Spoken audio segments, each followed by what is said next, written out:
टुंडला में भीषण गर्मी से पक्षियों की प्यास बुझाने के लिए संकल्प संस्था ने सराहनीय पहल की। संस्था द्वारा मिट्टी के बर्तनों का वितरण कर लोगों से पक्षियों के लिए दाना पानी रखने की अपील की गई।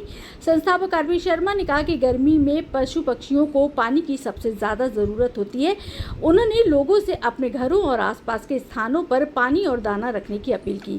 कार्यक्रम में कई स्थानीय लोग शामिल हुए और सभी ने जीव जंतुओं की सेवा का संकल्प लिया। टुंडला से विवेक शर्मा की रिपोर्ट।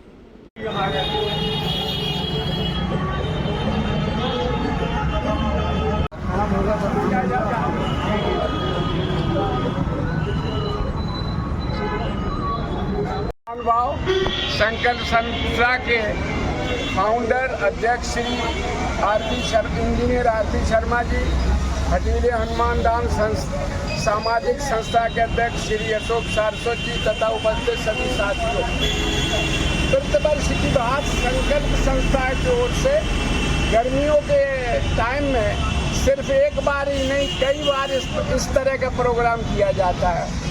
कारण क्या है? कारण कि हमारे यहाँ एनवायरनमेंट में जो जहर घुला हुआ उसकी वजह से विशेषता जो छोटी छोटी चिड़िया पक्षी हैं, उनमें से कईयों की नस्लें बिल्कुल लुप्त प्राय हो गई, खत्म हो गई हैं। कुछ ऐसे पक्षी अभी बहुत कम चिड़ियाँ रह गई हैं जो कि मतलब वो खत्म होने के कगार में हैं। पानी का अब आप देखने आपको सामने विदित है कि न तो कोई तालाब, पहले बाबरी तालाब, कुएं, तमाम अरेंजमेंट होता था तो पक्षी वहाँ से अपनी प्यास बुझा लेते थे। परंतु इस समय ऐसा इस तरह का कोई, अगर कहीं जलाशय है भी, जैसे कि ये अभी पीछे अपना जो पोखरी है तो उसमें इतना प्रदूषित पानी है गंदा कि अगर पक्षी उसे यूज कर लेगा तो वो शायद वो उसका अंतिम संस्कार ही हो जाएगा। तो इसको ध्यान में रखते हुए संकल्प संस्था एक ऐसा कार्य करती है प्रतिवर्ष कि वो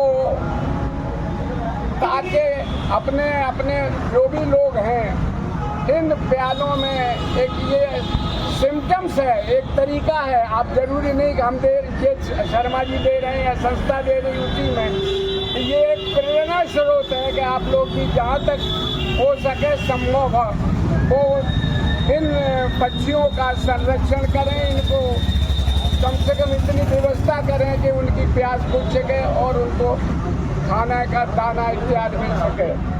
इससे बड़ा मतलब वातावरण का सही करना तो हम लोगों के लिए इतना सरल नहीं है, परंतु फिर भी हम यही कामना करते हैं कि जहाँ तक वृक्षारोपण वगैरह संस्था करती है सभी लोगों को सहयोग करना चाहिए और इन प्यालों का सदुपयोग करते हुए अपने पास से भी व्यवस्था करनी चाहिए ताकि जो भी पक्षी हैं वो हमारे संरक्षित रहें। और पक्षियों के संरक्षित रहने से आपको विशेष बात बता दूं कि हमारे वातावरण की नहीं, हमारे समाज के कीट पतंग और वैसी चीज़ों को भी वो खा लेते हैं या उनको भक्षण कर लेते हैं, जिससे कि हमारी भी स्वास्थ्य समस्याएं तथा सफाई की व्यवस्था इन पक्षियों के द्वारा बनी रहती है। आपने देखा गिद्ध, पहले कितने गिद्ध होते थे, अब आपको कहीं ढूंढने में जाएंगे तो शायद गिद्ध का आपको पता नहीं लगेगा। क्यों?